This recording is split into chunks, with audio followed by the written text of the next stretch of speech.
आपका mic mute है, unmute कीजिए। हेलो।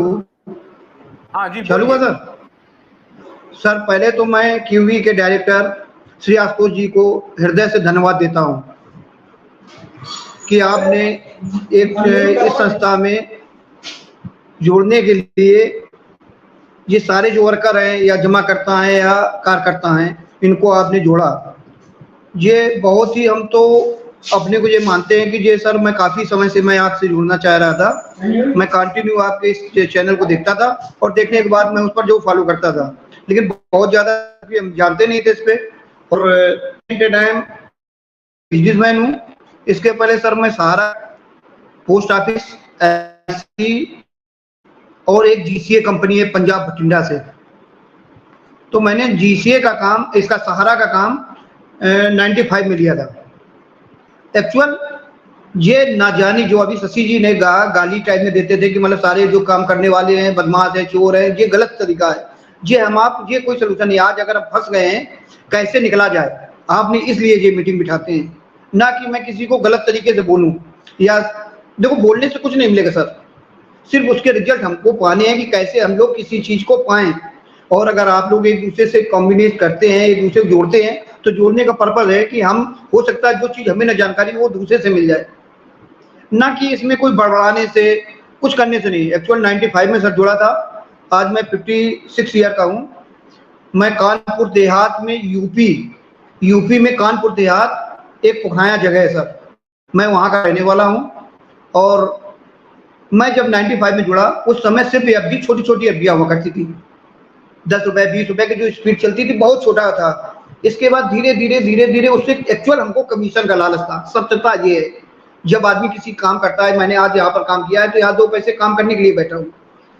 उस समय हम लोग ये नहीं जानते थे कि सहारा क्या है। सहारा एज ए हम लोग बैंक मानते थे, और उसमें काम करने के बाद उस क्रिया को हम लोगों ने धीरे धीरे स्वचालित किया।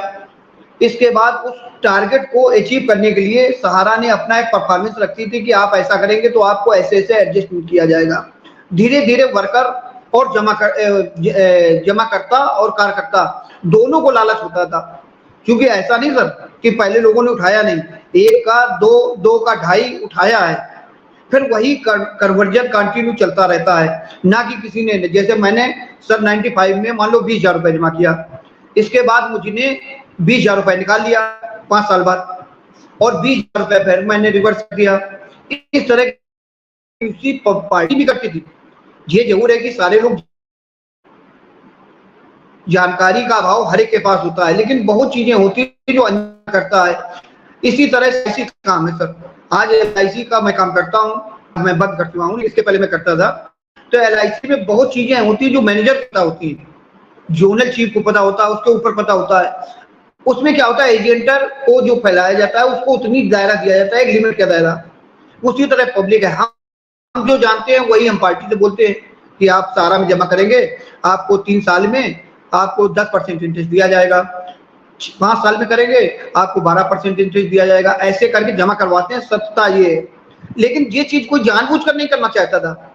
और उसमें जो एक पढ़ाया जाता था कि नियामक में ये IRDA के तहत इसका ये होता है, तो ये सर अगर देखा जाए तो इसमें तो हम ये मानते हैं कि सबसे पहले जो गवर्नमेंट है, गवर्नमेंट ऑफ इंडिया जो भी है दुनिया में है, जो भी संस्थाएं आई हैं सर, एक बैंक में अगर हम खाता तो गवर्नमेंट का, आज अगर कोई बैंक खत्म हो जाती है तो गवर्नमेंट ने अब तो चालू कर दिया कि मैं 2 लाख तक की क्रेडिट मानता हूँ, 50 लाख रुपए जमा है आपके खाते में, अगर बैंक बंद हो जाती है तो सिर्फ 2 लाख दिया जाएगा, ऐसा बताया गया है।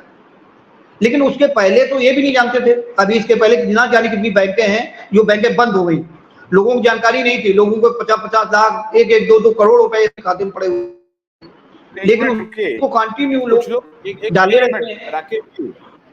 राकेश जी 1 मिनट थोड़ा सा, कुछ लोग अभी भी जी रहे हैं कि सरकार को सहारा पर से रोक हटानी चाहिए ताकि 12 लाख जो एजेंट हैं वो ठीक से जी सके।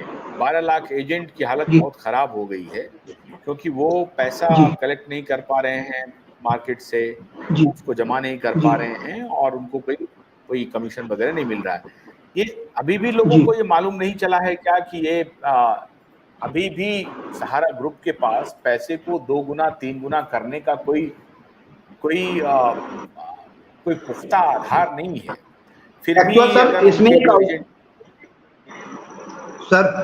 इसमें एक हाउसिंग स्कीम आई थी सन 90 के आसपास, 2000 के लगभग में, सन 2000 के आसपास एक 10,000 रुपए की हाउसिंग स्कीम चलती थी इनकी। वो 10,000 रुपए से इन्होंने आज के तारीख में, हमारे नजदीक कानपुर पड़ता है जहां सहारा शहर है, लखनऊ में सहारा शहर है, और करीबन 10 एकड़ के आसपास में बना होगा। और सहारा शहर जो भी लोग एजेंट काम करता था किसी भी इसमें दुनिया में, अगर वो भारत में कहीं भी करता था तो सहारा शहर उसे घुमाया जाता था। और सहारा शहर घुमाने में एक्चुअल क्या है कि जो उसके खर्चे थे, भाई अपन को खर्चा के मालिक हम थोड़ा थे। IRDA एक्ट जिससे उसको लाइसेंस मिलता है, उसकी जिम्मेदारी होती थी, ऑडिट होता था क्रम भाई, ये सर इसका साल में एक बार ऑडिट भी होता था। तो हम लोग तो यही जानते थे कि सरकार के हैंड ओवर है सारी चीजें, ऑडिट विभाग आता था सर। अब वो ऑडिट सहारा का था या गवर्नमेंट का था, ये अपन लोग नहीं जानते थे। साल में हर साल मार्च क्लोजिंग के बाद ऑडिट आता था, और ऑडिट में सारे लोग बैठते थे, और ऑडिट में हम लोग नहीं उसमें इन्वॉल्व होते थे, लेकिन सारी क्रिया को देखते थे लोग।